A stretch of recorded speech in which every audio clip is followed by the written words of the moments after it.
Welcome back to the Highline Podcast. Hit that button. Yeah! Let's go! You can't do that. I can't get it right. Shut the up and let me talk. I thought I was wrong once, but I was mistaken. You're only young, But you're gonna die. Proceed to party. Ooh, are you ready, Riley? What did he say? Go Tigers. That's incorrect. Gamecocks. I think that might be the best one we've ever done. That was good. I like that.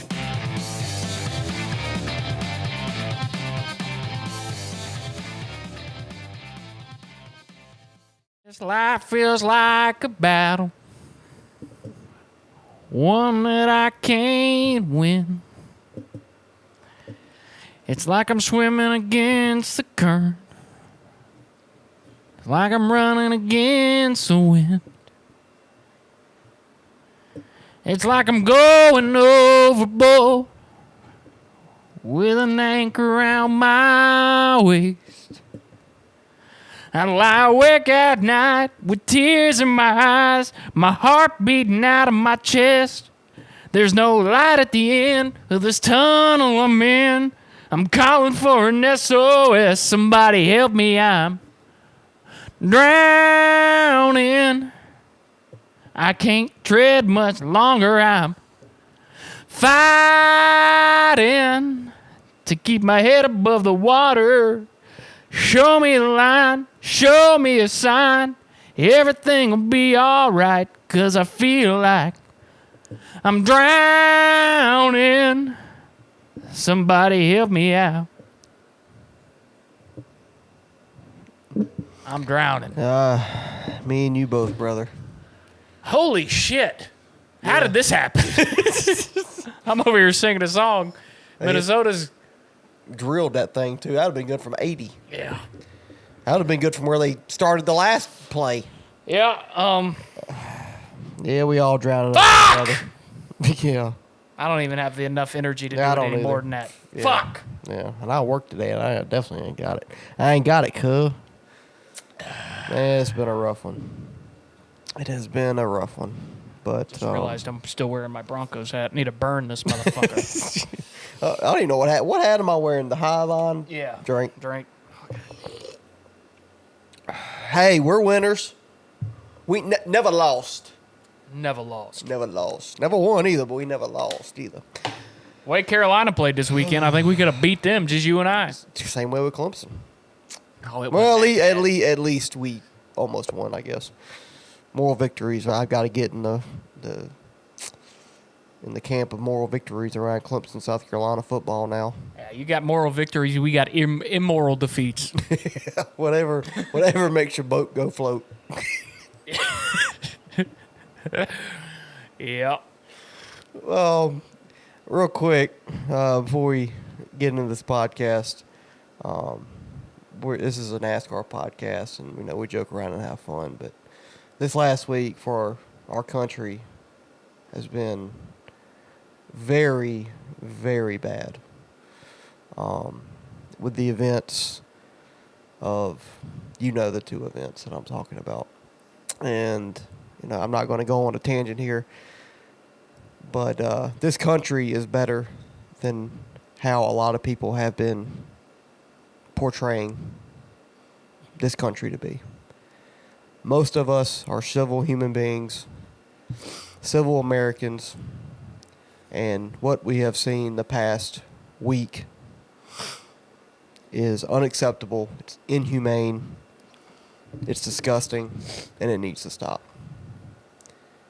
I'm hoping this podcast is a way to escape from everything for some of you each week, because there's no place for that in any society. Anything like that should never be allowed, accepted, or celebrated. And we've seen a combination of all that, and it breaks my heart, because we're better than this, and Some of us. yeah, and this world has just got so twisted up and evil, and it's just a sad state in this country. yeah, the devil's winning right now, and we can't continue to allow that to happen. So we all have to band together and do better. Like I'm not gonna go on a long tangent here, but what we saw it makes me ashamed to be a human being, not an American, just a human being in general. Well, I'll say this. I agree with everything you say, and double down on that. We didn't talk about doing this prior to the podcast. Yeah, it just kind of came to me. And I thought about saying something, didn't know if I was gonna or not. But one thing that I thought about when the events of I guess it was Tuesday and Wednesday. Yeah, whenever that started kicking off. I think it was actually Thursday. It was Wednesday when Charlie got shot. Mm-hmm. Yeah, Wednesday when Charlie got shot. One thing that I saw, I don't know where I saw it, where I heard it, but the truth sounds crazy in a world full of lies. It's a great quote. The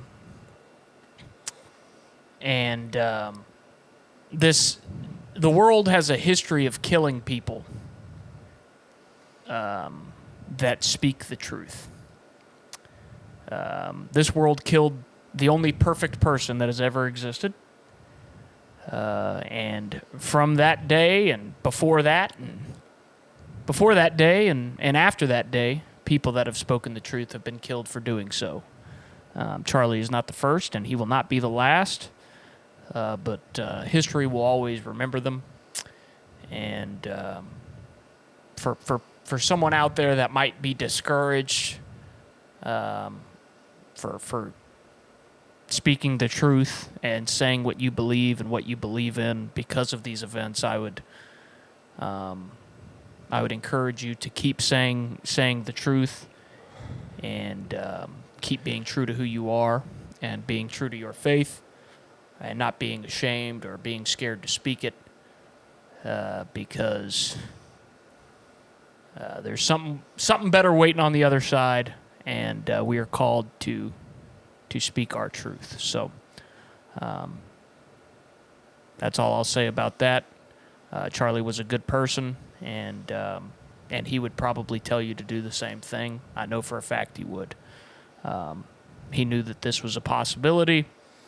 He's spoken about it before, and obviously didn't want it to happen, but was never afraid to tell the truth. So I would encourage you all to do the same thing.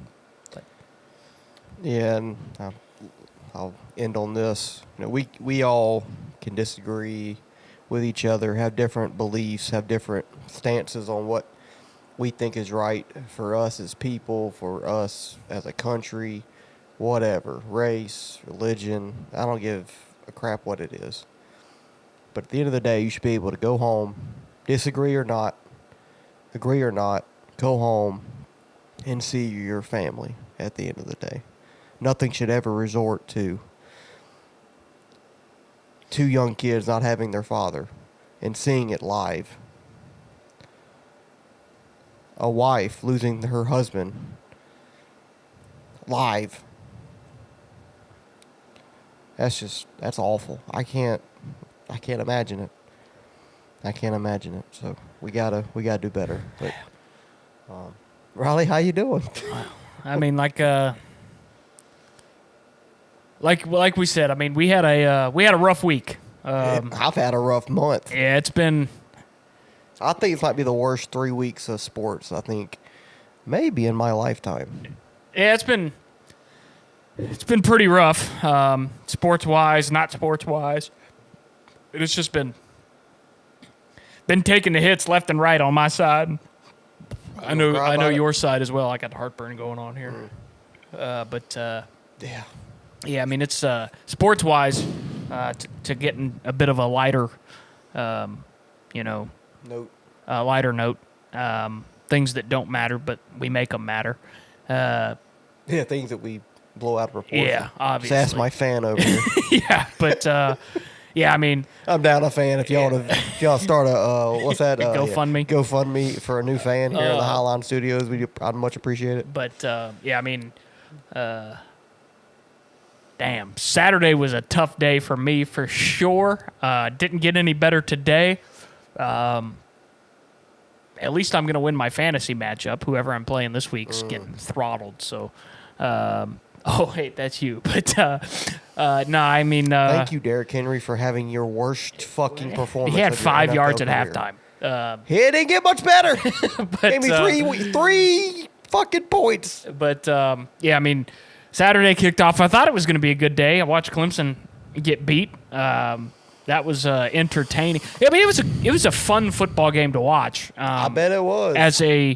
I really didn't care who won, to be honest with you. No, yeah, me neither. I mean, I was just watching for. But I mean, it was a decent enough value. football game for like a unbiased watch. It was a good very watch. Good game, yeah. But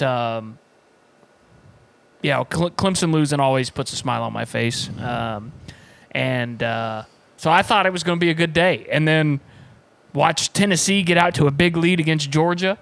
I was happy about that. Georgia came back. Great game. Won in overtime. Wasn't even mad about that. I mean, Didn't watch it play. I don't like Georgia, but, I don't like Tennessee either. But great game there.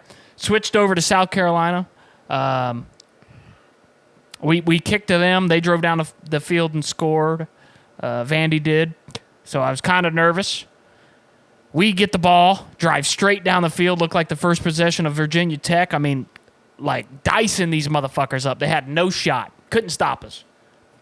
And we still haven't scored since. So I think Diego Pavia just ran for another touchdown. I think so. As we're recording. Yeah, I mean, the defense played okay. They were just on the field so much. I know that. And the final score doesn't really represent how well the defense played because they didn't play great, but they played all right. Is it like us against Georgia last year? Where like our defense really didn't play that bad, but we just got so tired. Couldn't get on. defense I don't even know if they got offense tired. It's just that the offense was not on the field enough. I think we ran 9 plays in the third quarter. Like, just bad. I know that feeling too. And, it's, I don't want to give It's a great game here. Yeah, and this is fun. Anyway, I mean, 31-7 was not good. I was watching the race as I was watching the football game. I turned the football game off. I'm gonna lie. I ain't gonna lie to you. I'm a fake fan. Call me what you want. But as soon as the game was out of reach, I turned it off, and just started focusing on the race. Well, that's different though. You had the race, and about that time, your part-time job is NASCAR. Yeah. So about that time is when it was getting kind of looking like Brad was going to have a chance to win the race. I thought Chris had a better chance than him. Yeah, that's true. Chris was there, and whatever happened to him, he kind of fell off. But then Brad had a chance, and I think if the caution, I think if Cole Custer doesn't drive up into the leader lane and stop for some reason, I think Brad wins the race. No question. I don't think Carson would have got him.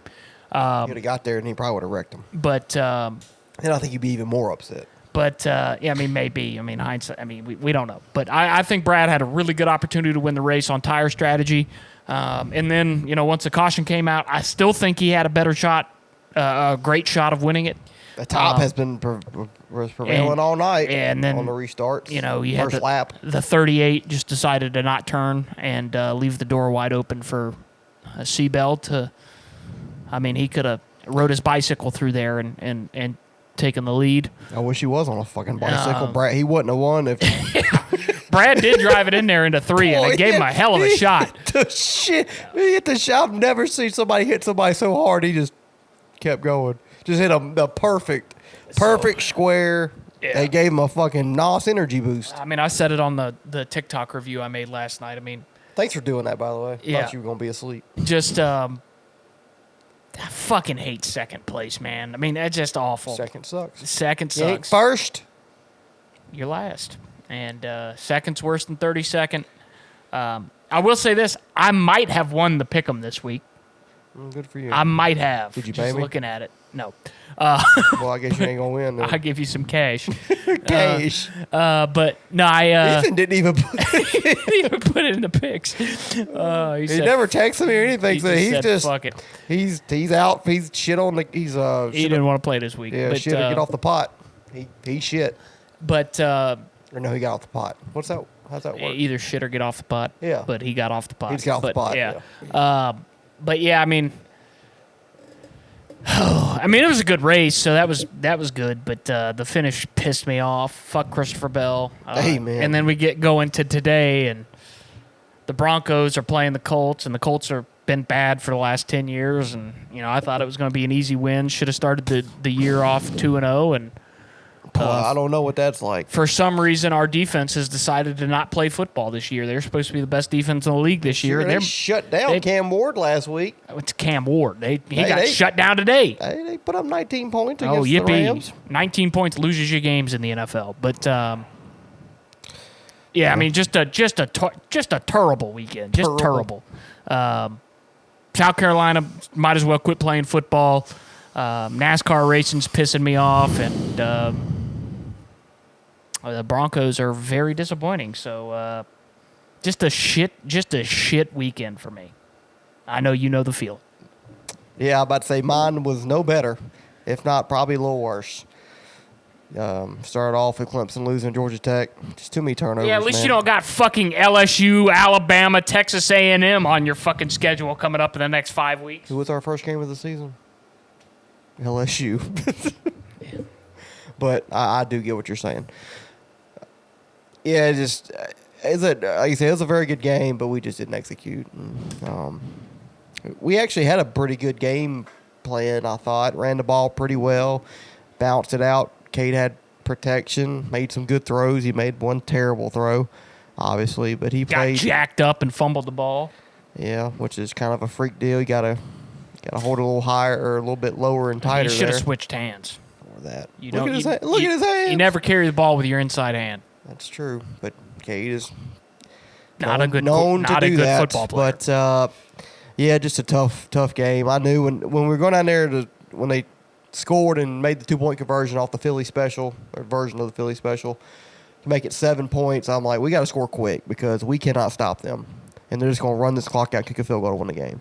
And we took our time and we got a touchdown, and I was happy about it. With like 3 minutes left, I said, "This ain't good though. We got to stop them immediately because they get one first down, it's over." And sure enough, they got 1, 2, 3, and ultimately had to run the fire drill. Field goal kicker on there for a 55-yarder. That was a bold move, Cotton. But it worked out for Georgia Tech. They made that field goal, and I like Dabo not calling the timeout because that's for college kids. That's just a panic situation. For that long of a field goal kicker's got to get his mind right real quick. Make And sure the kick everybody was perfect. Perfect. I mean, just drilled that thing. So give all the credit to Georgia Tech in the world and their kicker and Haynes King. That's a tough son of a bitch, man. He's tough to deal with. That's why they should have beat Georgia Tim last Tebow year. 2.0. Should have beat Georgia last year at Georgia. 8 overtimes. 8 overtimes. Sat right here and watched it. Freezing our asses off.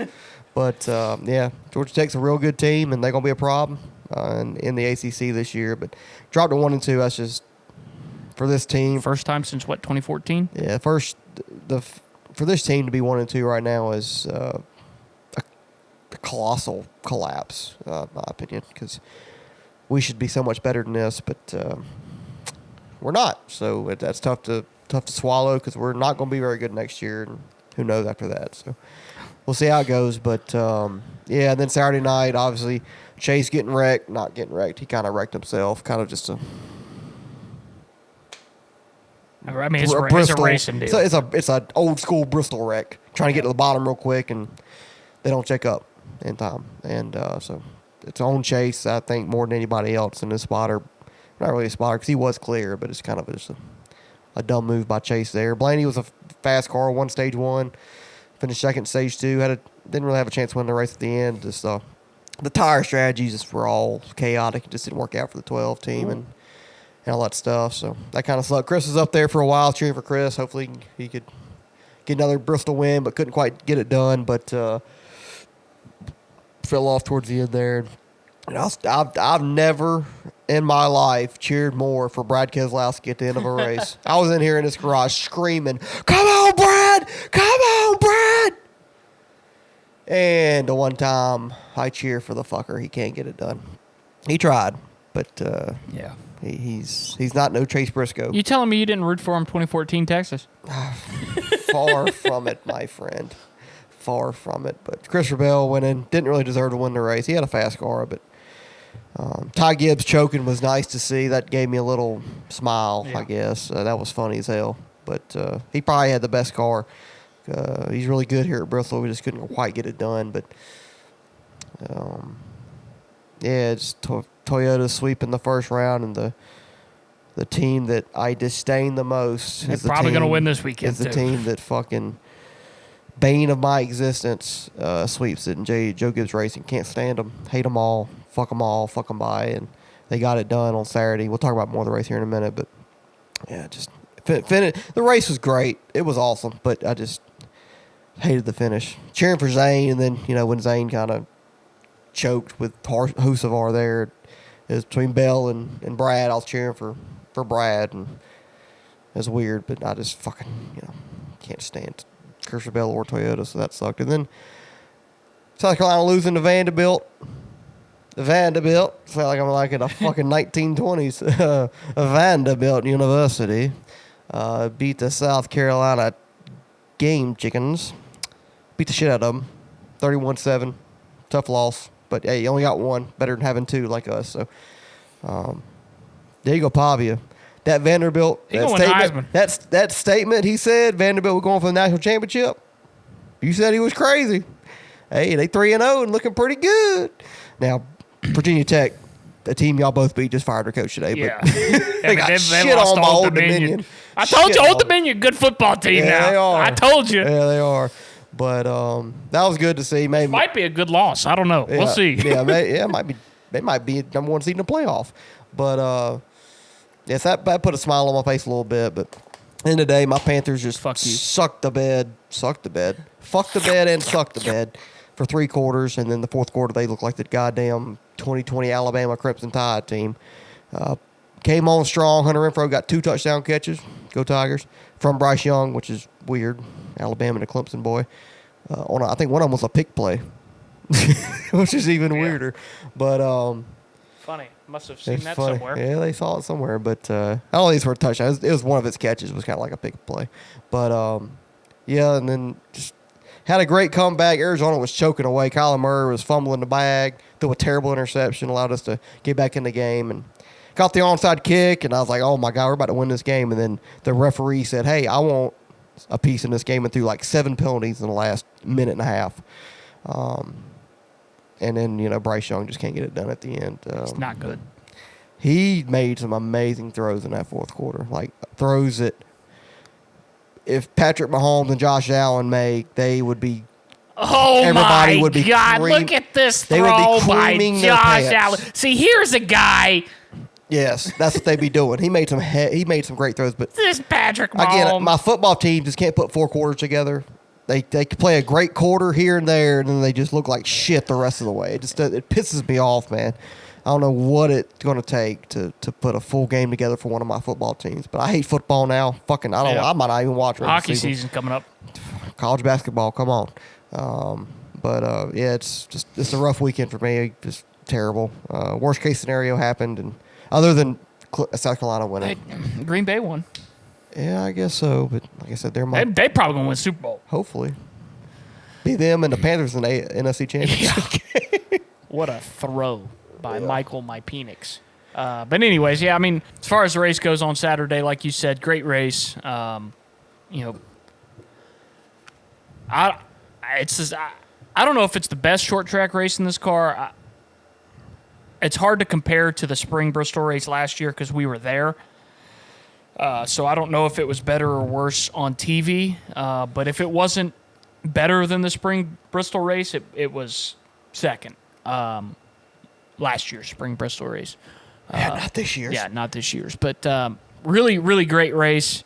Started off, you had A.J. Allmendinger on the pole, gets out there, gets to a pretty comfortable lead, and then about 20 laps in, dude just falling back and complaining about tire issues. And I texted you and I said, uh-oh, we got some tire trouble. Is this going to be like spring? And you said, I hope so. And I said, I don't know. We'll see. Maybe it's just one. And about that time, Ryan Priest pit and Austin Dillon and I Kyle think Busch. Briscoe and a bunch of guys started pitting. I said, hell yeah, here we go. And I knew it was on from there. And you saw that cords of those tires. Like, oh, yeah, this is just like spring Bristol. So, it was awesome. Really, really fun to see. If I want to be a Debbie Downer just a little bit, if I want to complain about a free lunch just a little bit, I'll say this.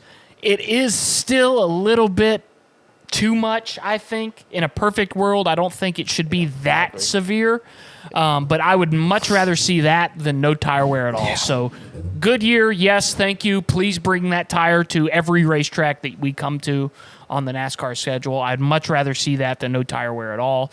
But preferably about 10% less tire wear would be perfect. But like I said, great race. Goers and comers and goers.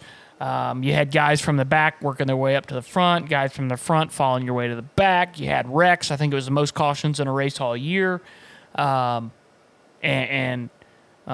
Roush guys were never that competitive until the end. They were back half of the top 10, front half of the top 15 most of the night, but it was so hard to keep up with all the cautions and wave arounds and lucky dogs and strategy. It's difficult to see who was good.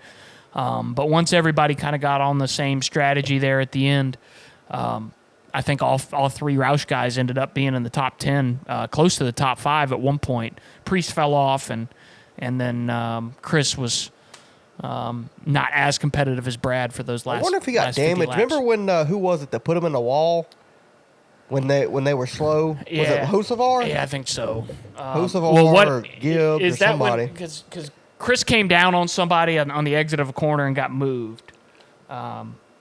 And started. I think that was Gibbs. Yeah, started falling back there, but end of the race was not, what I wanted to see. Obviously, I think Brad, hindsight being 2020, would have picked the bottom, not knowing that the 38 was going to wash up. But I think he made the right move, not knowing what was going to happen.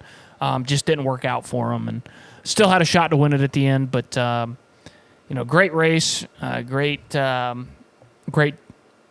to see tire wear finally come into play. But NASCAR has got to figure out a way to replicate this, because Brad said in his interview, I don't know if you saw it at the end of the race, it wasn't on the NBC broadcast that I saw, because I turned it off as soon as the race went off because I was so fucking mad that he didn't win. But it was frontstretch.com. They post theirs on YouTube, and he said, I don't know what it is. I think a scientist has got to get out here and do a study on this, because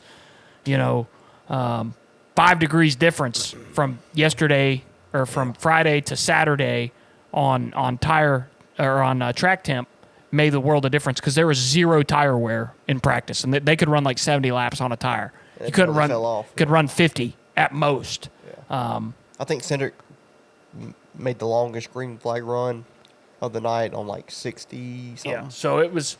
I don't understand why this keeps happening. And I say keeps happening. It's the second time this has happened, and I still don't understand why. I consider myself a pretty smart dude. I can't figure out why this would happen. Doesn't seem like NASCAR or Goodyear or the drivers know. NASCAR. Is that what I said? NASCAR or Goodyear know why this is happening. So if they could figure out a way to make this happen regardless of tire or track temperature, that'd be awesome. Yeah. But we'll see. Hopefully they bring this tire to Martinsville. I don't know if they will or not, but I hope they do, and I hope they bring this tire to Phoenix as well. But if the track temperature is not cool enough, it might not matter. But even still, softer tire seems to be helping out. Yeah. 10 out of 10, by the way. It was a great race. Oh shit! Keep talking. I think I got the hiccups. Ah! Did it work? No. Damn. Well, Every fucking time. I ain't got man. shit to say, so you better figure it out. We gotta suck it up quick. That's what she said. Yes. I hate me. I do too. You hate you? I hate you. You? Who's Who? you? Yeah, who is you? All right, here we go. And I feel like baby, it's Look At Me Now. Busta Rhymes verse. Did it perfectly. Okay, I think I'm good. I think what this race came down to was pretty much the crazy part, the very first start of this race, when the tires started to wear and you started seeing drastic cars going, panicking, teams panicking, drivers panicking. Oh, God, tires are cording. I'm blowing a tire. What's going on? My car's broken.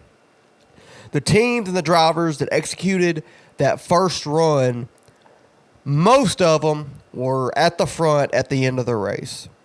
You executed there, and you had the right strategy of that chaotic strategy. I get it. It's all over the place. I'm not blaming crew chiefs or anything because a lot of shit was going on. But the teams that hit it the right way on that first run allowed them to keep that track position for most of the night unless you got on the wrong side of the strategy in the middle of the race or something like that. But a lot of the guys, like a Chris Buescher, like a Chris Rebell, Ty Gibbs, I get Ty Gibbs up there, Blaney, but they had the right strategy. Even though they were up front to start the race, they made the right strategy and pitted at the right time to allow them to keep that track position and allowed them to hold on to it. You had guys like Chase Elliott, like Alex Bowman, like Denny Hamlin, Kyle Larson. They all chose their strategy at the beginning of the race. It didn't work out for them. And they chased it all night trying to get up to the front. Some of them did, like a Bowman. He got up there towards the end. Like a Hocevar, he got up there towards the end. Zane Smith played it great the first run.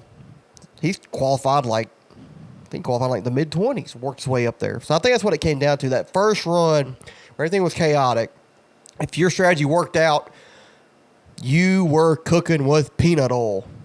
You were cooking with gas. You were in good position for the rest of the race as long as you didn't take yourself out of position and just get kind of screwed on a strategy or a caution happening in the middle of a run. But the drastic differences in guys with tires over guys trying to hold on and make the tires last before they pit. Just like us when we were there a year and a half ago, it was crazy to see. Obviously, we saw that one in person. We thought people were blowing up left and right. We didn't know what the fuck was going on in person. And that first time we saw it, we didn't know what it was. We were like, what in the fuck? Is there fucking oil on the track or, something? What's going on? This race is kind of, okay, this is clearly Spring Bristol last year. People on TV and people were there that saw 2024 spring. They're like, oh, this is what's going on. The tires are cording like really bad. So the teams were a little bit more prepared this time. Still made it chaotic. Still made it fun to see the bump and runs, the crazy guys looked like they were just looked like an IMSA race again, where it's just different classes of cars. Like guys on new tires had 200 more horsepower than the guys on the older tires. It was crazy. But with the tires thing, I agree. It is really crazy to think. I do make tires for a living. I do know a lot of the product that goes into the tires, and people don't know there's a lot. I don't want to get fired, but there's a lot of rubbers that go into all these tires, different types of tires. I know it different for each tire according to what it is and whatever, but for me to be a tire builder, it doesn't make any sense. It really doesn't. And I know tires as well as anybody you really talk to, other than people with NASCAR and Goodyear. And I don't understand it. Like, it doesn't make any sense how 5-10 degrees can make that big of a difference. And when we were there at the spring, when I was there in the spring this year, it wasn't hot. It was like 55, 60 degrees. It was cooler there than it was Saturday night. And we did not see that race in the spring. So I know they brought a different type of tire, but still, it was like two different. If you put the spring race of this year and this race this past weekend, you'd have said These are two different cars. Different cars, different drivers, different track, Different everything. different rules. It's two completely different races. You would think it was, it's apples and oranges. Yes, I mean, there's nothing you could say that was the same out of these two races. The same track in the same year, which is crazy. It's crazy to see, and it's crazy to think about. But this was a very good race. I give it a 10 out of 10 as well. The finish with the Toyota winning drops it down a little bit, but 9.5, I guess. It was an amazing race. It felt like old Bristol. The bottom was dominant. You had to move people out the way if you wanted to pass them, and it just felt. And the middle was a little bit usable, but you had to be careful because the middle would eat your tires up quicker because you're turning, or you're using more of that right front tire if you're on that middle line. The top was unusable. Because there was so much rubber up there. So much rubber and crap up there, you couldn't do it. And if people got up there, it'd take them 2-3 laps to get their shit back together. You saw Denny Hamlin do that. You saw Chase Elliott, Alex Bowman, Chris, Kyle Larson, I think, did it one time. Just couldn't use the top, which I think my favorite version of Bristol is when you can use all 3 lanes here. And you couldn't do that, but it was still an amazing race, just like old school Bristol, which I was a huge fan of. I mean, I'm not going to diss old Bristol at all. It was an amazing track, and that's what it felt like on Saturday night. So, awesome race, and I hope they bring this tire again. I don't think you'll see what we saw Saturday night at Martinsville or Phoenix or nothing like that. But if you can have tires wear and not blow and cord, and you drive like hell to be able to run, you're going to pay for it on the back end. That's what racing and NASCAR used to always be, and gave that feel to a late 90s, early 2000s race. All that horsepower, hardly any downforce. You had to muscle that machine, but you had to do it in a smart manner, else you weren't going to have nothing for the end of the run. So, the drivers mattered. The drivers mattered a lot in this race, and I'll always be a fan of that. Yeah. Well, is the short tracks saved? No. No. Because we can't figure out why this happens every now and again. Why do I always use the words that cut the deepest when I know it? I fucked it up. Go ahead. Yeah. Anyways, that's a banger. But baby, why do I do that to you? But yeah, we don't know why. For sure, why this happens every now and again, and we haven't been able to replicate this at Phoenix or Martinsville or North Wilkesboro, which we haven't had really long runs at North Wilkesboro. We'll see next year. But like I said a couple weeks ago, I hope that NASCAR doesn't look at Goodyear's, strides to make the tire better as the end-all, be-all. NASCAR still needs to fix the car and make it to where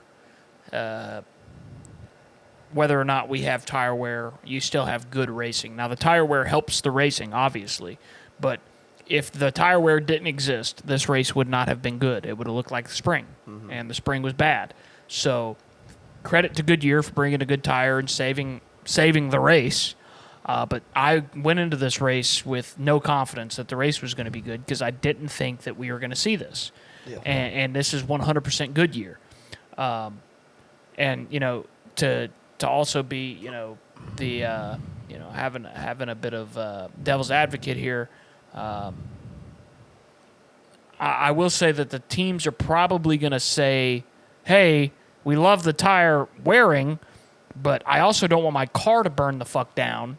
Yeah. With all this tire wear, with all this rubber getting caught up in the car and catching on fire. Yeah, you saw Josh Berry. You had Austin Cindric. I think Chad Fincham in the 66. There's a lot of fires going on. And then you had fires inside that right front rotor. Yeah, I mean, almost all of them. Yeah, because of green flag runs. Yeah, because of the rubber is just catching on fire because it gets so hot in there. But we've had right front fires since this car has been around. I mean, crappy ass parts, that quote from Kevin Harvick because he caught on fire. Chris Buescher caught on fire at Indianapolis Road Course last year. They ran there. And, there's been right front fires for the Fords especially. And it was primarily a Ford problem again this weekend. But, was Fincham on a Ford? I don't know what he was running. But I think he was. I think all Fords again. But that's weird. It was definitely better. And like I said, I applaud Goodyear for doing this. That guy from Goodyear got on the broadcast and said, hey, NASCAR asked for this, the drivers asked for this, the teams asked for this, the fans have asked for this. We gave it to you. Here it is. I love that response. And good, 100% good. I am proud of that. I didn't want him to get on there and be like, I'm sorry, you asked for this, here it is. And, it seems like everybody said it was a good race. I don't know anybody said it wasn't. And the people that don't like this race don't even watch. I don't. Yeah. I don't know what to say to you. But I don't know if short tracks are saved. Actually, I know they're not. But steps in the right direction for Goodyear. Just imagine this with a car that you can pass in. It'd be great. Yeah, I agree. I don't think the short tracks or racing is saved in this car. But if you, and we said this for years, you bring softer tires, you make these tires wear, you'll have better racing. And what we've had 2 out of the past 4 Bristol races are on that extreme side of tire wear. Like, I would like to see it back up a little bit because we don't want guys looking like they're blowing motors after they burn the tires up after 30 laps. And but again, that puts a lot of it in the driver's hands. But you got to think these teams set these cars up to go fast all the time. They're not used to having to, okay, we might struggle at the beginning of a run on fresh tires, but we got this car set up to where, the tires won't wear as bad. The car will find its rhythm and have the best, not grip, but the best handling car at the end of a run. And a lot of that's due to driver skill and driver preference as well. Back in the day, these days you just go for broke. You go 100% all the time. You got a few exceptions here and there. Obviously, we talked about Ryan Blaney's one of the best in the series at long runs. Denny Hamlin's one of the best. Brad Keselowski's one of the best on the longer runs.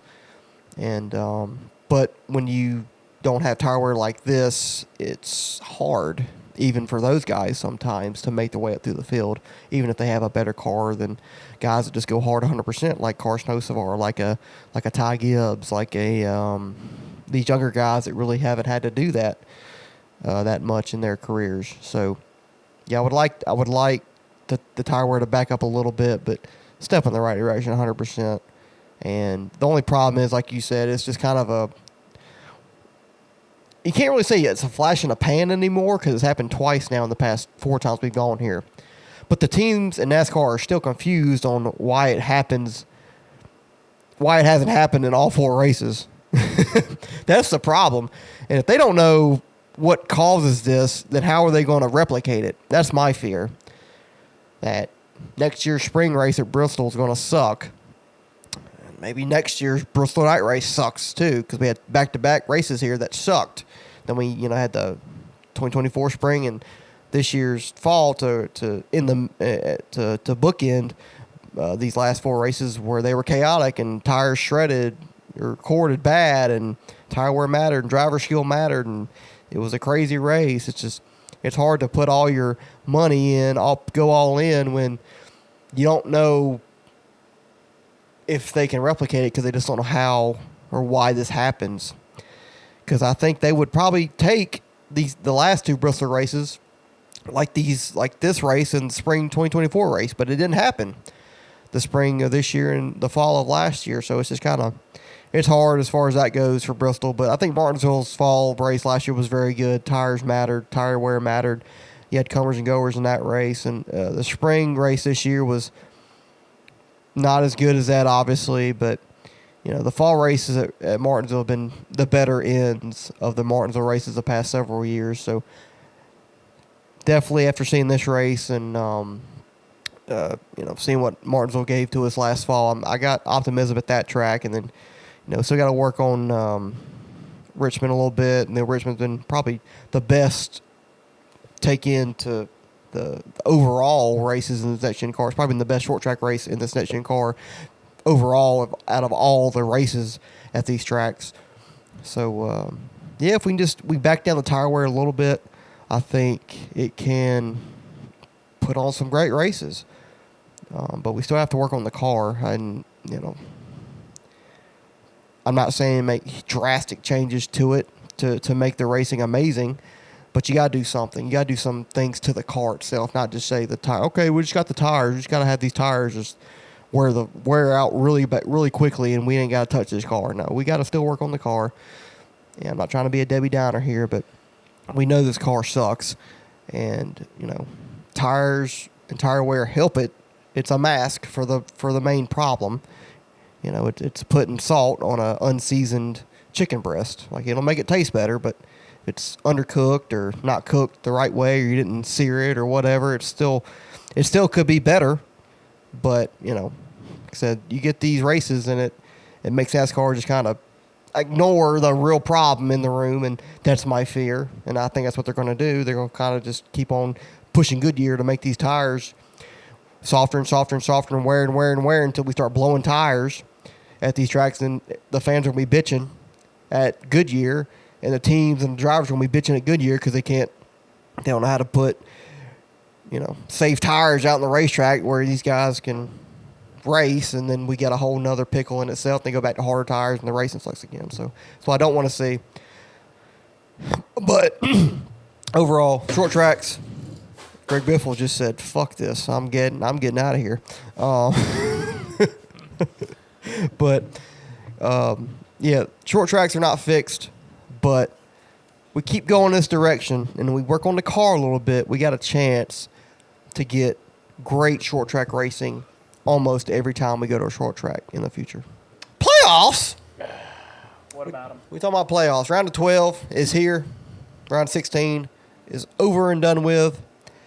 The 4 guys that will not be participating in this round of 12 are Alex Bowman, Austin Dillon, Shane Van Gisbergen, and Josh Berry. Their playoff and championship hopes came to an end Saturday night at Bristol. Bowman had a chance to win the race there for a little bit. He was my pick. Still beat you with Larson, who had his worst Bristol race ever. So that was good. So those guys are done. Got the round of 12 now. And Riley, give me the round of 12 and your expectations first, and then we'll go from there. You're going into the round of 12 in order. You got Denny Hamlin, 26, above the cut line. William Byron, 24. Kyle Larson, 24. Christopher Bell, 20. Ryan Blaney, 19. Chase Briscoe, 10. Chase Elliott, 5. Bubba Wallace, +1. That is your cut line. 9th through 12th, give you Austin Cindric, -1. Joey Logano, -2, with Ross Chastain also -2, and Tyler Reddick, 3 points out. The races that shape up in the round of 12 are New Hampshire this weekend, Kansas in 2 weeks, and we got Charlotte, the Roval, in 3 weeks. So, with that being said, I think this is going to be a very difficult week for a lot of guys, or round for a lot of guys. Cindric, not known as has not been a good road course racer in the next gen car.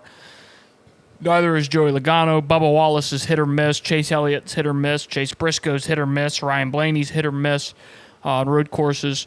So that last cutoff race is going to be difficult for a lot of guys, possibly. Denny Hamlin even. Not great on road courses in this car. But then you got New Hampshire and Kansas, which New Hampshire, kind of a short track, kind of not. I look at Toyotas are going to be pretty decent there, but, you never know who wins that race. Kansas, another racetrack, anybody that bring speed can win it. Fords are usually good there. You look back a couple years ago, you had the 17 and the 5 battle in there, and you've had some good finishes there. You've had some good races, and then you look at the way that the points shape up. There's a lot of guys that can't afford to have a bad race. Pretty much all of them. I don't know if there's a guy that's safe. Denny Hamlin being at the top with 26. That's half a race with stage points. So you have a bad race, you're on the cut line. Especially if all the other guys in the playoffs have good days. So I think the cut line is going to be very close at the end here. I think it's going to be multiple guys vying for that last spot. I don't think anybody's going to be completely out of it going into Charlotte. So I think this points battle is going to shape up very entertainingly going down to it. With that being said, I think the guys that do miss it. Oh, wait a minute. Ooh. Are you going to give your preview? Yeah. Okay. Hey, man, just take it easy. Give the ball to Drake London. You've won. You're good. You're still ahead. You know that, right? Yeah, I know. I probably not anymore, but No, you are. really, Yes. good. Drake London has 0.8 points last year. Hell yeah, let's go. Still got a chance, baby. So the round of 12 for me, this round is probably the hardest to predict on what's going to happen because we have 3 distinct racetracks. A New Hampshire 1 mile flat oval, not a lot of tracks that are very similar to it. You could maybe say Phoenix a little bit, but it's still different. Kansas, traditional 1.5 miles, but it's on great racing. You can miss it there very easily. You can be very good there as well. And then the Roval is the Roval. It's not a very good road course with this car, but it's still a road course, and you can still get a lot of crazy restarts that can turn into a mess, running 3rd, 4th all day and get taken out on the last restart and lose 20 positions and be out of the playoffs just like that. So very hard round to predict. Toyotas, the Toyota guys, I think most of them are safe. The Joe Gibbs guys, I don't really think. Briscoe still being in his first year at JGR gives me a little bit of concern, but he's been so fast here recently. I think they'll be okay. Denny, he'll be fine as long as he don't have a terrible race or two. And then Bell just winning at Bristol this past weekend, going to New Hampshire, his best track. He wins there, which he probably will. He'll be fine. Obviously, he advances. But I think this round is. I said it. I think the last round, but I think this round kind of goes for it. Goes for the saying as well. It's never been more important to win a race. Now, to be fair, the 3 guys that won the first round were going to make the playoffs on points regardless if they won or not. But this round, with it being so distinct and so unique with all these tracks, I think it really will matter a lot if you can win. So, I'm the guys I'm a little worried about, the Hendrick boys, because they've lost their luster here the past month or so. Good. Chase Elliott's been the best one up until last week of the Hendrick guys. William Byron's kind of lost some speed. Larson's he ain't had a race-winning speed since the Coke 600 in May. Now, you could say he probably had race-winning speed at Gateway a couple weeks ago, but didn't get it done. So, yeah, the Hendrick boys are a little bit in a sketchy position. The Penske boys, I think Blaney will be fine, but You can't do that. But Logano and Cindric, I think they might have to win to make the next round. We'll see. But then you got Ross and Reddick. They're kind of hit or miss guys. I don't know what to expect from them. So it's going to be a tough round. It's going to be a tough round for sure. And I could see other than Denny, Bell, Blaney, and Byron, because he's just so consistent. Those 4 guys I feel pretty confident in. But the other 8, I can see them miss it. Yeah, I don't know who is safe. I don't think anybody is. By the way, I got 3 out of my 4 right, out of the 16. What did I get? 2 out of 4. 2 out of 4. I think. Yeah, I mean, I Because don't. you had Cindric, Cindric out. You had I think it was Ross. Ross, Shane, and Austin Dillon. Yeah. But as far as this round goes, I don't know if anybody's safe. If Denny has a couple bad races and goes into Charlotte on the cut line, it's going to be tough for him because he's not great at the roll. But my 4 out are going to be Austin Cindric. Again. Down him again. Bubba Wallace. Ross Chastain.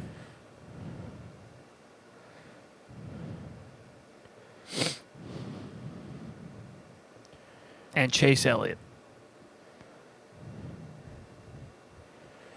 Those are my 3. Chase just hasn't shown, enough race-winning speed. And historically, I can't think of and you can correct me here if I'm wrong. I can't really think of a New Hampshire race where he was. The first year of this car, he was very good. I don't really remember that race, but he finished second to Bell. Is that the one that it rained? No. That was year before. I think it was 2 years before. I think.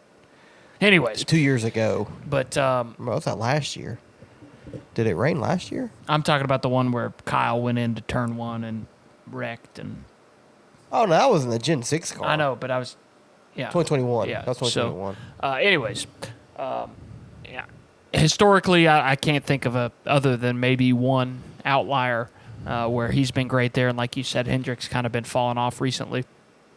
Bubba, same thing. I think he'll be fine. I just don't know if he'll beat the other guys, and being right on the cut line is going to be difficult, and I don't really trust him at the Roval.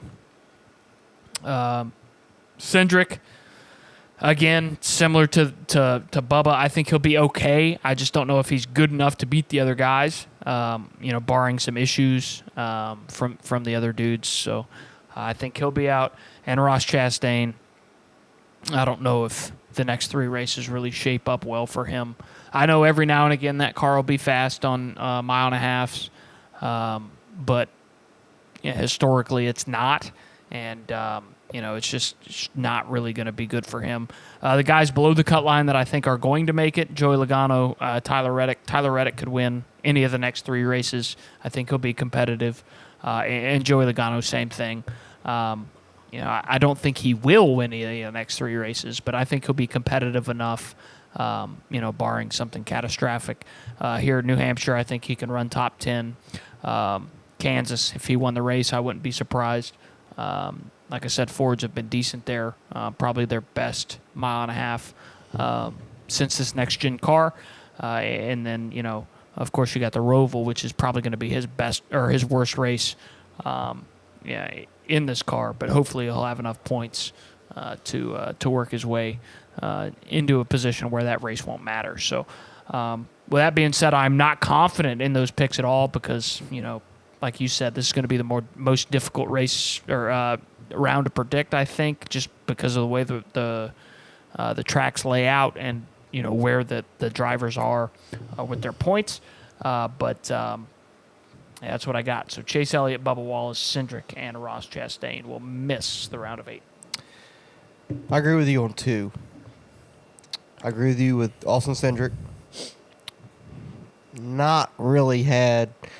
He had pretty good speed at Bristol this past weekend, but New Hampshire, never really thought of him as a great New Hampshire guy in this car. Kansas, I think he was pretty good here in the spring, I think, but he's top 10 speed, and if he has a bad New Hampshire and a bad Roval, which I think he might, it's not going to be enough. Ross Chastain, I'm going to say he misses it. I said he's going to make the championship 4 this year, but I'm getting off the Ross bandwagon.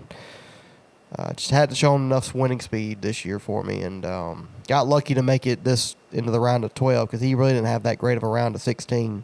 But other guys made mistakes to allow him to make it. New Hampshire, never really thought of him as a great New Hampshire guy. Kansas is his one big opportunity. Won that race last year. He's going to have to win that race, I think, to make the round of 8. I just don't know if he can quite do it. And then the Roval, I don't really expect a whole lot from him. He's not a great. He's a pretty good road course racer, but I just don't think I think he's going to have to run top 5 if he runs top 5 at Kansas, and I don't know if he will be able to, because I don't think he's gonna have a very good weekend this weekend. So I got Ross out, and then I got Tyler Reddick. I just don't think this year's just not his year. I think he's gonna miss it. Hadn't won a race. Had chances to win some races this year, but he hadn't had a whole lot of race-winning speed, race-winning cars this year. And, if you get down to the round of 12, round of 8, I think you have to have race-winning speed, and you got to be able to execute in that 45 team, whether it's the driver or the pit crew or the strategy, just have not been able to execute all year. So I think they go downhill and don't make it. Kansas is their big one. They should be pretty good in New Hampshire. Toyotas are very good in New Hampshire, but Reddick, I don't know. The Roval, he's pretty good at road courses, but he hasn't been great at road courses this year. He had a good run at Coda. But I don't know. I just don't think 45 team has it. They don't have enough playoff points, I think, to make their way in, even if they do have 3 solid finishes. And then my last one, it's an odd year, baby. Fuck the 22 car, Joe Logano. He ain't shown it all year. He had a decent gateway last 2 weeks ago. If the tires don't wear this past weekend at Bristol, he might have missed it because he was terrible before all the tires started cording. He fell from, 20, he started like 20th to 33rd or something real quick. So he kind of got lucky with the tires cording and allowed him to kind of use his driver input more and just his Bristol knowledge and his Bristol etiquette to get him into a good finish. I think he finished top 10, I believe. But the 22 team just hadn't had it this year. And you go New Hampshire, Kansas, and then the Roval, all these tracks just do not suit Joe Logano in this round. I think he's going to have to win a race to make the round of 8, and I just don't see it happening for Joey and that 22 team. So, not 4 chalk, actually. The 4 that are below the cut line, I think will miss it. So, it's probably not going to happen. But that's my 4. But I think Bubba Wallace will make it. I think he's shown enough speed here recently. I think he's the best 2311 car this year. And he's been showing it for the past 3-4 months. So I have faith in that 23 team and the speed of it. The driver still scares me a little bit. Bubba gets a little aggressive sometimes and oversteps his boundaries. But I think Bubba's I think he's more ready to make a deep playoff run now than he ever has been. So I trust Bubba. And Chase Elliott, I think the Roval, he's great at the Roval. Kansas, he's shown race-winning speed in the spring here until, remember, he was leading with Brad, and then Brad blew a tire, and then Chase just fell off the face of the earth. So Chase shown race-winning speed in the spring here at Kansas. See if they can replicate that here. New Hampshire this weekend is the worry spot for me. I don't know what they got, but they ran good at Gateway 2 weeks ago. Similar track to New Hampshire. So hopefully that 9 team can get it done this weekend, and then everybody else kind of, we expect them to make it. So yeah. Who's the one, real quick, who's the one that you have out that you have the least amount of confidence in? Of making it or not making it? Of like you being wrong, that they miss it.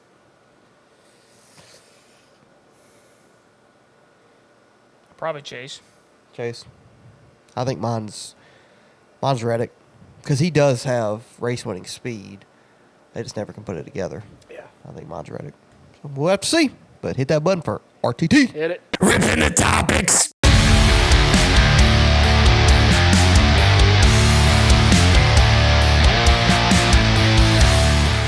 Ripping your top off. Topics. Ripping the top off. Who is the championship favorite? Denny Hamlin. Yep, I agree. Now, it's Denny because he struggled before the playoffs started. And it reminds me a lot of Chad Knaus and Jimmy Johnson back in the day. Struggle going into the playoffs. They used to struggle back in the days of the chase.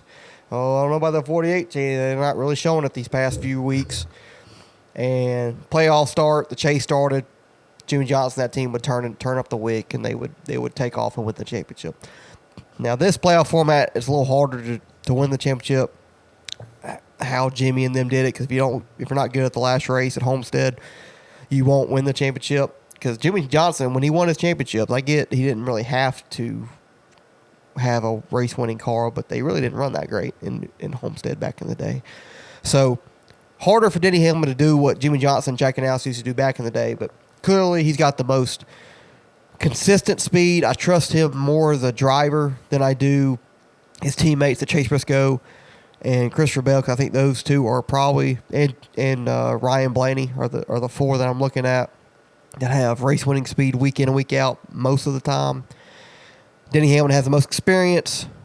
I think, he has no pressure. He says if he'd rather win, he'd rather get to 60-plus wins than win a championship. I think he just has the weight of winning a championship is not on the shoulders of him as a person and as a driver. He just wants to go out there and do the best he can and win races. And when you do that, I think you get better results in the long run instead of pressing and trying to win championships and knowing, like, I have to win a championship, and then you press and make a mistake.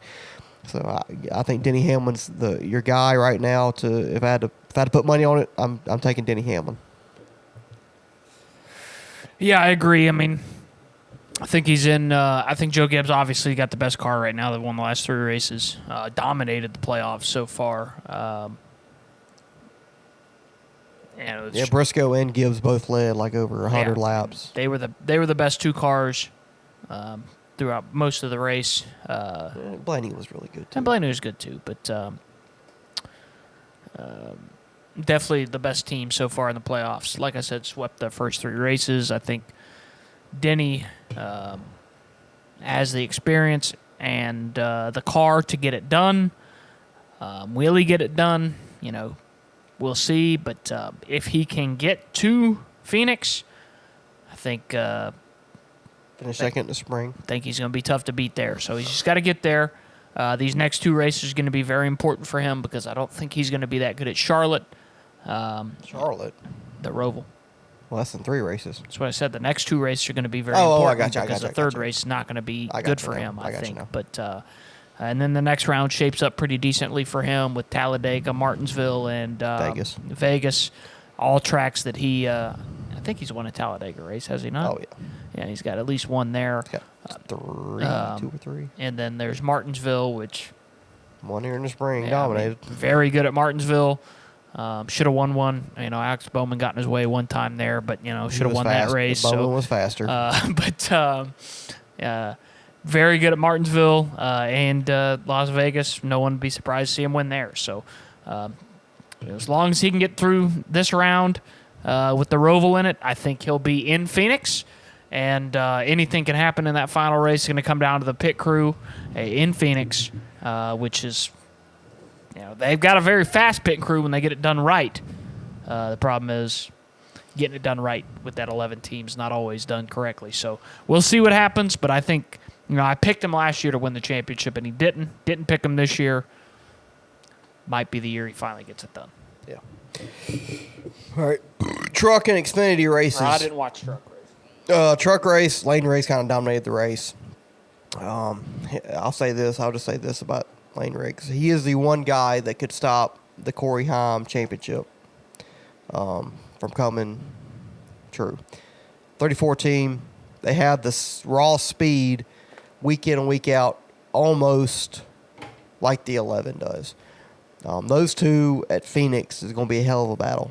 Now, to be fair, you get a Ford in there that's a Ty Majeski who's very good at Phoenix. Might not matter because Ty Majeski's just really good at Phoenix. He goes out there, ain't won a race all year, kind of sneaks his way into the championship 4 and then winds up winning the whole damn championship because he's really good at Phoenix. That's why this fucking playoff format's dumb. If Corey Heim doesn't win the championship, it's a disgrace. But if he doesn't win it and Lane Riggs doesn't, it's a travesty. Because Lane Riggs has gotten top 3 speed, race-winning speed, week in and week out, most weeks in the Truck Series. So great win by the 34 team. Short track guy. He's really good. He dominated on Thursday night. Xfinity Series on Friday night, that was a hell of a race. That was a very entertaining race for sure. Not the tire wear that we saw on Saturday night, but it was still a great race. A lot of goers and comers and all that. You had Allgaier, you had Zillage up there most of the night. You had Carson Quaffle sneak in there a little bit. I thought he could have a chance there at the end. And then, Eric Almirola and his veteran status. He just finds a way to get it done. Then here comes, I'm about to say Cole Custer again. God almighty. Sheldon Creed and Sam Mayers, they were both good all night. Sheldon was he on fresher tires? I think he was, wasn't he? Yeah, because Eric stayed out. Remember, that's how he took the lead. Yeah. Because Connor was in the lead and pitted. And Sheldon came with him, and he got through the traffic a little bit. Yeah, better than Connor. And those last couple of restarts were insane. Thanks, Sam. Sam was. He fought Sheldon awful hard there, and those are teammates. It's his job. It's his job. Not Didn't mad do at anything him. wrong. But if you don't, Fuck you, Sam. If you know you can't win the race and your teammate's faster than you and probably faster than the guy in front of you, you would probably not concede the position. But if you're there, you let don't him go. fight them awful Yeah. you don't fight them really hard. And Sam fought Sheldon like it I was would've the let battle you for the go, lead. Trent. Huh? I'd have let you go. Would you? Yes. I don't think you would have. I would have. If we're teammates, I'd have let you go. We are teammates. But the problem is, in Riley Embree Racing. you would never be faster than me. Okay. So Sure. Boot up iRace and go to Kansas. I broke my steering wheel. As this is true. But, great race. Eric Almirola did enough. Sheldon sent that shit in there in the last lap. I thought he was about to turn Eric. If he drove that thing any deeper and Eric was a little bit lower, Eric does spin out there and Sheldon probably wins the race, and not the cleanest fashion for sure. But Eric did a great job and won a Bristol Night Race in the Xfinity Series. So, attaboy. Good job. Eric Almirola. I know who you're giving it to. Yeah.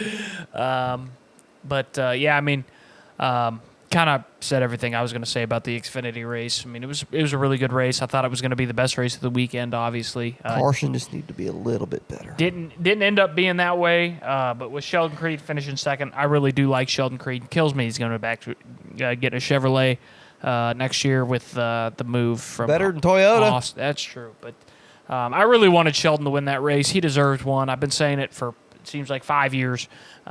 Sheldon's going to get one of these days. I don't know when it's going to be, but What happens first? Sheldon Creed wins an Xfinity race, or Grand Theft Auto 6 comes out? Probably about the same day. Yeah, probably. I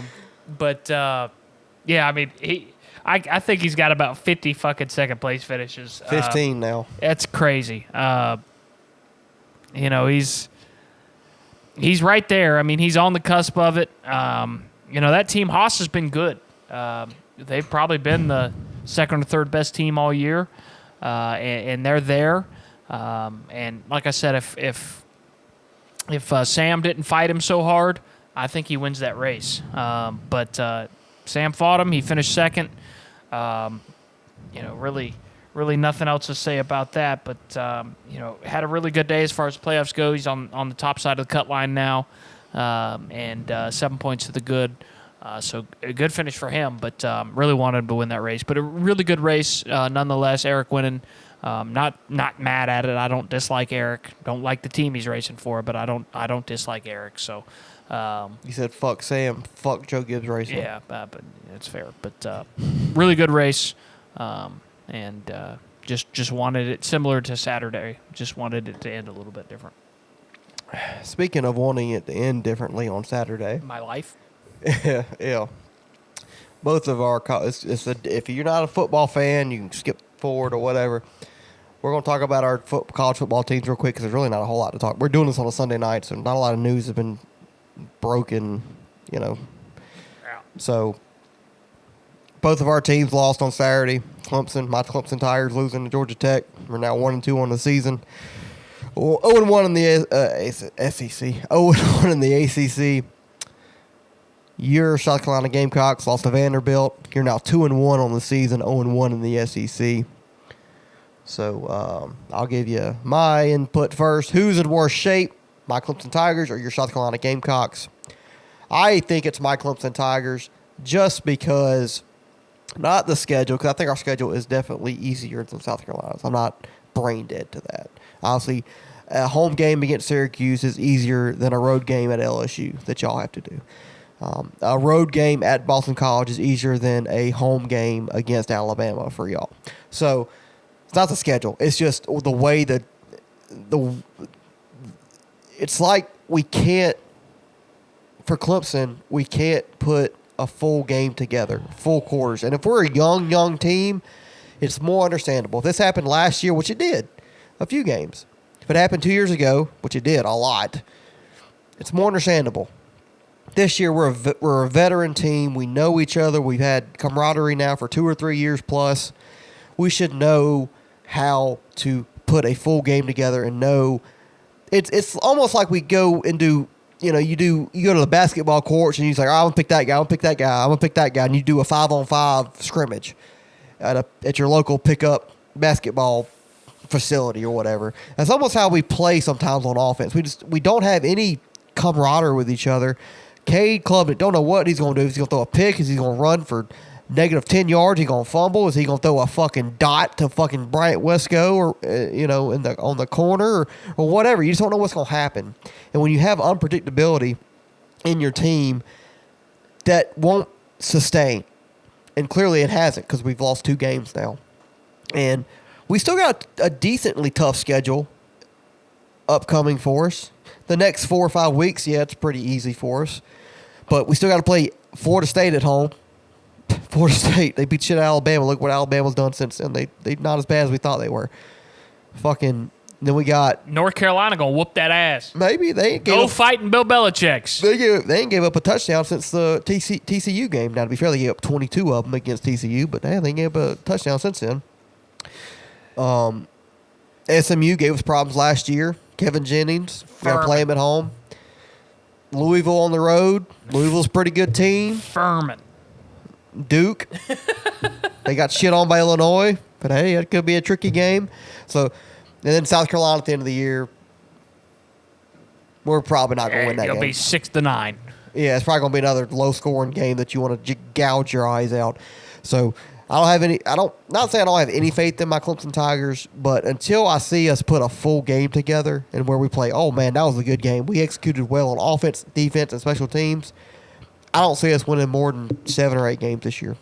Yeah, South Carolina, very similar boat. The problem is, this is why I think South Carolina's in a worse boat. Harder for us to recruit, number 1. Number 2, we got a harder schedule.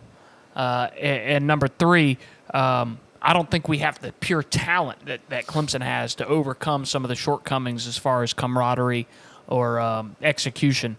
We have a lot of the same issues. Can't run the football. Defense is inconsistent.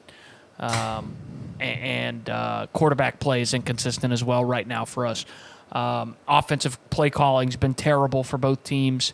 But as far as South Carolina goes, I mean, our starting quarterback has a concussion, and we don't know if he's going to play this weekend at Missouri. That's not going to be an easy game. We've got Florida, or not Florida. We've got Ole Miss still on the schedule. We've got LSU still on the schedule. Those are both away games. We've got Alabama at home, which is not an easy game. We got Oklahoma, which is not an easy game.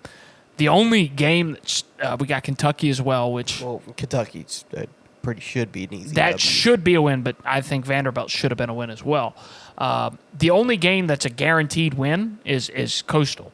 Mm-hmm. We got Coastal the weekend before we play Clemson, but I think you guys are more talented than we are at most positions. I do think Lenora Sellers is a better quarterback than Cade Klubnik. I think he's better at everything. I think he throws a better ball than Cade. I think he's a better decision maker than Cade, and I think he runs better than Cade. When Cade's on some of Cade's throws, like he made a couple on Saturday. The problem he's less consistent. You see the fucking five. I'm not saying Cade's not a good quarterback. He's not consistent. I'll give you that. I think 100%. Lenora Sellers is a generational type talent type and of guy. And he's 2 years younger than Cade, if he can put it together. The problem is I do not understand some of the coaching decisions South Carolina has made. We have really good receivers that don't play. One of them went to Greenville High. His name's Mazio Bennett. Played 0 snaps last night. 0, not 1. 0. Was a very good contributor on the squad last year. Has not played a snap, and I think that's for some reason. I don't know what it is with our offensive coordinator, Mike Shula, but I guess he just doesn't like him. But he doesn't play, and I don't get it. We'll have one drive. I mean, you can look at the first drive of the Virginia Tech game. And the first drive of the Vandy game. Drove right down the field, looked like we were unstoppable. And didn't do shit the rest of the game in either of the games, and I just don't get it. I have no confidence in this offense, in their ability to move the football. I know you don't have any confidence in yours either. Oh, we can move the football. We just can't Consistently is what I'm saying. Yeah, and get it in the end zone. And South Carolina the same way. I mean, they can get 50 yards here or there, but Between the 20s, turn the ball over in the end zone, pretty good. Whatever. But y'all have an easier schedule. You guys will be the most talented team on the field in every game you play for the rest of the year. Maybe the Florida State game you can argue, but I still think you guys are more talented than Florida State. Execution we can debate, but I think South Carolina football, if they play like they played against Vandy, I think we win 2 more games the rest of the year. And for a team that had national championship playoff aspirations going into the season, is pathetic. And I don't think South Carolina is an untalented football team. There is some talent there. I think Nick Harper's a generational talent. You got defense has got guys all over the field. Dylan Stewart, JR. You've got a bunch of guys on the defense that are really good, and the defense didn't play that bad. But for some reason, we just cannot put a game together, and hopefully this is the game that wakes them up. We'll see how we play this weekend at Missouri. Whether or not we have our starting quarterback is going to be a very, very big Question mark on how that game turns out. But if we do have him and they don't put it together, it's going to be a big problem. And if we don't play well this season, recruiting's going to go down, and it's going to be another 3 years before we get the train back rolling. So I think lane train. I think we're in trouble. I really do. Y'all be fine. Well, if Lenore's has to stay healthy. If he's not healthy, then yeah, y'all will be in trouble. But if he misses a Missouri game and y'all can pull that one out, and he comes back ready to fire, I think y'all can beat LSU. I mean, LSU really has not looked that good this year. Defensive wise, they look really good. Offensive wise, if we play up to our talent, we can beat any of the teams that we have on the schedule. LA Tech shut them down for the most part. Florida shut them down for the most part. We shut them down for the most part. I would not. Offensive wise, LSU's not a juggernaut like everybody thought they would be. There's not a team on the schedule that I don't think we can't beat. But I do not trust Mike Shula's offense at all. He sucked last year. Shula? It's his son. He sucked last year in the Illinois game. Our offense was fucking awful. He sucked in the Virginia Tech game. He sucked in the South Carolina State game. And we sucked in the Vanderbilt game. So we've had 4 games of Mike Shula offense. And it's been awful in all 4 games. Yeah. I've got no trust in it at all. Yeah. We'll see. But for sure, you can say that me or you will not be giving our attaboys to our favorite college programs. Having said that, hit that button. Attaboy.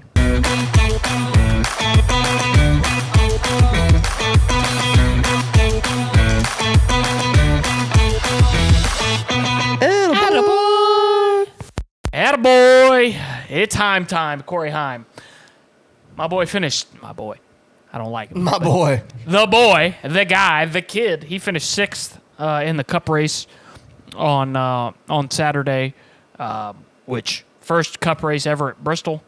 I mean, that's impressive. Extreme tire wear. Exactly. So, I mean, you don't expect a guy like that to finish well. Third. I'm about to say, did he finish better in the Cup race than did the truck race? He didn't. He finished 3rd. Almost. Truck race. But, anytime you can start second to last and finish in the top 10, I don't care who you are, where you are, what car you're in, that's impressive. And he did it in his first ever Cup race at Bristol, which is not the easiest track on the circuit. So, really impressive. I've been saying it for years. That guy deserves to be in a Cup ride. And he put on a really strong showing this weekend in both the races he was in. Obviously deserves to win the truck championship, deserves to be in a Cup ride next year. but put on a great showing. Never heard his name really all day until that last run, and you looked up there and he's running in the top 10. So doing what he needs to do, running all the laps, and getting a great finish. Pretty sure he was the highest finishing 2311 car, and probably the second or third Toyota. So really good race for him. Something to put on the resume to see if he can get in a cup ride here sooner rather than later. So attaboy, Corey Heim. My attaboy, I'm going to give it to two guys this week for the Xfinity and the Cup Series. Well, one from each series. My Xfinity attaboy, Jeremy Clemens.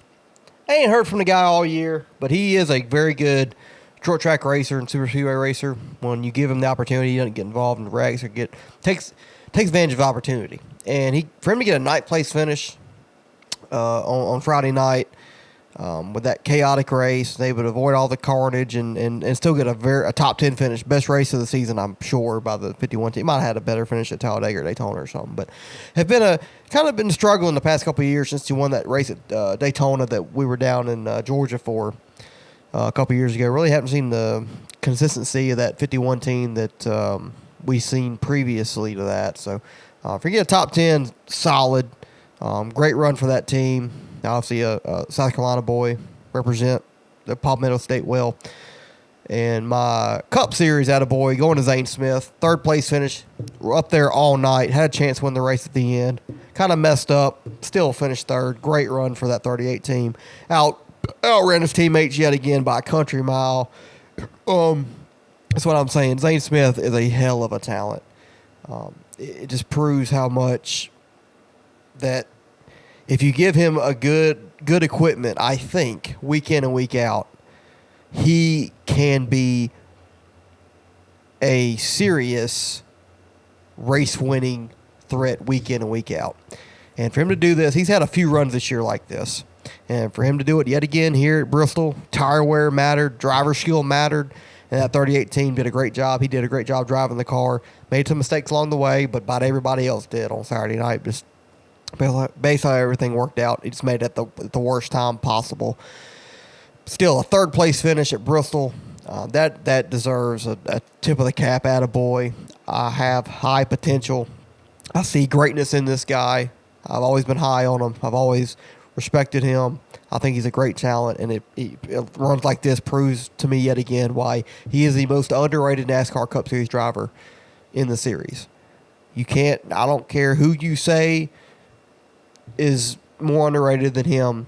There's not an option. I don't know if you would disagree with that or not, but for you to finish third in a front row racing car, that speaks fucking volumes. Okay, when Noah Gregson's up there wrecking 20 times a race and Todd Gilliland's running 30th, and he's running fucking top 15, top 10 a lot of tracks. I mean, come on now. Same equipment, and he's outrunning his teammates by a country mile. So, attaboy Zane Smith. You can't do that. You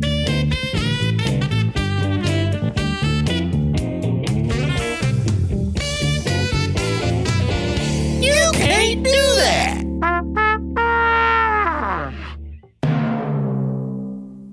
You can't do that. You can't do that from Bristol this past weekend. Give me Ty Gibbs. Probably had the best car, top 3 car all night. Led a whole bunch of laps. Did a great job for most of the race. But when the pressure's on and the skillet's at its hottest temperature, he choked it away. Missed pit road, coming to his trying to get on pit road for his last green flag pit stop of the night. And from there, it just kind of free fell from there. And still got to, I think, a decent finish at the end of the race. But he deserved to be up there battling for the win at the end. And he cost himself a chance to do that. And when he had a great car. And this is one of his better tracks. And when you haven't won a race yet and you're in your third year in the Cup Series and you see a lot of these younger guys that have grown up in this series the past 10 years. Third year is usually the year that they get a win, and you see the growth, and okay, this guy's going to be a pretty good driver. You've seen that with Kyle Larson and with William Byron, with Chase Elliott, with Christopher Bell. And this is his third year. Missed the playoffs and hadn't won a race yet. And you could say he's declining from what he did last year when he made the playoffs with no wins. So, yeah, it was a big opportunity missed for the 54 team. I'm sure Ty's going to get his chance in the sunlight one of these days, but it wasn't on Saturday night, and it could have been if he doesn't make that mistake. So, can't do that when you got a race-winning car at one of your best tracks. Those opportunities don't come around a lot in this series these days, especially if you're a younger guy.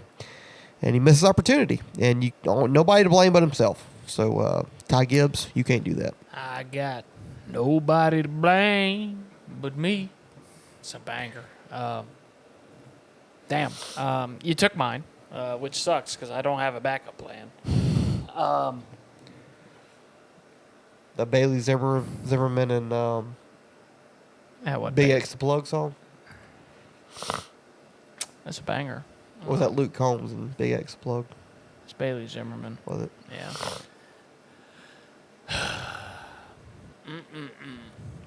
What game was it? You give it to Shane for spinning out 22 times. You know what? I'm going to give it to... You didn't watch the game. Sure But did you see the end of the Georgia-Tennessee game? The kicker missed the field goal? Yeah, I did see that. Yes. So Tennessee misses the field goal to win the game at the end of regulation. Do you know why that happened? No. No idea. No idea. So they had a... Tennessee had the ball into regulation. They're going to run the ball to, get it back to, middle of the field, whatever, Like Georgia Tech did with us, to kick a field goal. but way closer. There's a false start on the offensive line, so they move him back 5 yards to kick the field goal, Yeah. and they end up missing the field goal. I mean, that shit's just inexcusable. I don't give a fuck who you are. False starts are inexcusable 100% of the time. They should never occur. In my head. Yeah, exactly. Because they ain't beat them in 8 years. Yeah, I mean, it's just, that's inexcusable. You false start, you push the, Is that blasphemous? you fuck it up, and I mean, you lose it. I'm not saying the kicker would have missed the field goal, made the field goal. I don't know, but false starts are inexcusable. False starts in that position is blasphemous. If I was the head coach of that football team, Josh Heupel. if I'm Josh Heupel, you're not practicing this week. You're running. If the offense is on the field during practice, guess what you're doing? You're running fucking suicides. I mean, that's so bad. Like the Syracuse head coach. See, I made him run after winning against UConn in overtime. I mean, that's so sad. I mean, it's pathetic. South Carolina had some false start penalties past couple weeks too, so I understand Tennessee fans, but that's just, I'd be so fucking mad at that dude if I was a Tennessee fan. Like I said, don't know if he's going to make the field goal or not, but didn't make it any easier, and there was absolutely no reason for that to happen. So you can't do that. Safe to say Morgan Wallen was not happy about that. All right, well, we got Homestead North. Yep. Or like you said, New Hampshire. South. North. New Hampshire North. Middle East. Yeah. Charlotte North. Riley, what are you expecting? I'm not expecting a ton. It's one of the least entertaining racetracks on the schedule, in my opinion. It'll put a good race on every once, maybe 15 races. I expect a Toyota dominance. I don't know why anybody would expect anything else. Toyota's been dominant in the playoffs so far this year, and would not be surprised to see it again. So that's probably what we're going to see. I think it's going to be mostly playoff guys up towards the front. I know, this weekend we saw a couple non-playoff guys that were fast. You had 54, the 6, 17, you had 38. There were some guys up towards the front that weren't in the playoffs 77. that were going to be competitive. But this weekend, I think it's going to be the top 10 are probably going to be 8 at least playoff guys. This is kind of just one of those tracks that the cream rises to the top, and that's probably what we're going to see. which is not good for me because none of my guys are in the playoffs, so I don't expect to really see them that competitive. But I expect to see Joe Gibbs, Hendrick, and Penske or their affiliates be the ones that are up towards the front competing. Yeah, I agree. I think Toyota and Chevy is going to kind of dominate this race. The only Ford I can see being competitive is Blaney, and that's just because he's really good almost every week. Logano could be quick here, and it's a flat oval. Penske's been really good at flat ovals, but New Hampshire, for some reason, just they've been a little bit off of the Toyotas and the Chevys at this track in recent years. So, be interesting to see how that goes. But it's all about how you get your car through the center of the corner. New Hampshire's a momentum track where you got to have the momentum coming off the corner. You got to be able to get in the gas in the middle of the corner the quickest out of everybody else, and have your car to move around. You can move around a little bit at New Hampshire with this car, which is good.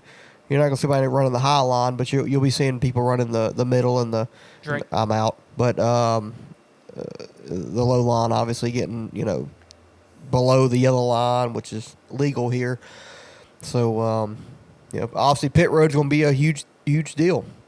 Keep track position, you'll be in good shape. If you lose track position, you're going to be in rough shape, unless you just have a unbelievably God Squad car. So, guys I'm looking at, Christopher Bell, Denny Hamlin,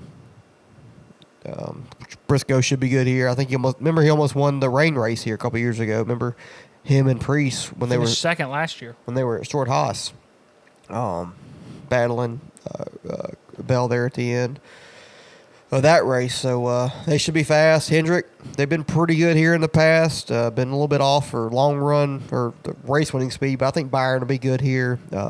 Larson has been decent here in the past. So it's according to how it works out. But I think those two teams will be probably the class of the field. You can see Bubba sneaking in there, being good. Reddick, same thing. But it'll be the top teams good this weekend, and you probably more than likely have a playoff guy win this race. Oh, with that being said, who you got? Christopher Bell. He won the race last year. He's won like the past three here, so stupid for me not to pick him. The only race he hadn't won in the past 4 years here was a race that got shortened by light, by darkness. Remember, Eric Almirola won. That was his last win in the Cup Series. He won, and Christopher Bell was coming at the end. And he would have won the race if they didn't shorten the race. So Christopher Bell's unbelievable at this track. I think he wins again. Go back to back. Advances to the round of 8. Yeah, I think that's a good pick, other than the fact that it's really difficult to win multiple races in a row. He did 3 in a row earlier. I know, but Shit. yeah, I don't, especially with as many races as he's won at this track in the past couple of years, just statistically, it's unlikely that he would win this race. But, I mean, as far as... I'm up 19-14. Yeah, as far as that goes, not a terrible pick. I am going to pick his teammate, though. However, finished second here last year. To him, I'm going to get Chase Briscoe. Give me Briscoe on this. Been probably the most consistent JGR car throughout the first 3 races of the playoffs. Finished second here last year in not a great car. Granted, yeah, him and Josh Berry both in Stuart Haas stuff finished second and third, but I think he'll be good as far as... Maybe it was Barry, not Priest. I was thinking Priest had a good day, too. He finished 11th, and Chris Buescher finished 5th. But well, I was talking about Stuart Haas. But Stuart Haas, they didn't have terrible days here last year. And then you look at the 19, the Martin Truex car that Briscoe's driving. He finished... That's my bad. Truex won this race 2 years ago, so Bell has lost to next gen racer. Yeah. He finished 9th last year at this track. So pretty decent as far as the car goes here. Pretty decent as far as the driver goes here. And then pick. with the results that the Toyotas have had so far in the playoffs, I think Briscoe's going to have a good showing. So give me Chase Briscoe. I hope we're both wrong. Riley, what you got going on this weekend? Work. I'm off, bitch. Although it's fucking New Hampshire. Fucking whatever. I'm on nights, so I'll be able to watch it. But I got you. Yeah, I'll be off this weekend, so I'll be able to watch all the NASCAR festivities, and I might turn my Clemson Tigers on at noon Saturday. I don't know what's going on. I'll watch it. I'm not a fake fan. All these Clemson fans that are season's over, they won't watch, and you're not a true fan. I'll watch every Clemson game, no matter how frustrating and hard it is for me to watch it. I'll watch it. They got Syracuse this weekend in the Valley. go Hopefully, Orange. Team will win that game. But hopefully we can get back on track. But that's all I got going on. You got your Gamecocks got Missouri on the road. What time? Fuck, I don't know. Probably like 4:30 or something. I think it's a night game. Dang, you've had like 3 straight night games. So yeah, we'll have that going on. But that's all I got really. That's it. All right, we'll follow the show on Spotify and Apple Podcast at the Highline. Hit the notification bell. Ding ding. I did this all out of order yet again. Follow the podcast on TikTok at the Highline Podcast. Follow the show on YouTube at the Highline Podcast. Follow the show on Instagram at the Highline Official. We'll come back with you next week to review New Hampshire, Homestead North, and preview Kansas, which that should be a good race. New Hampshire might surprise us. Had decent races in New Hampshire. Hopefully we get another one this weekend with a Chase Elliott or Ryan Blaney win or a Chris Buescher win. I'll take any one of them. I will too. Go Tigers.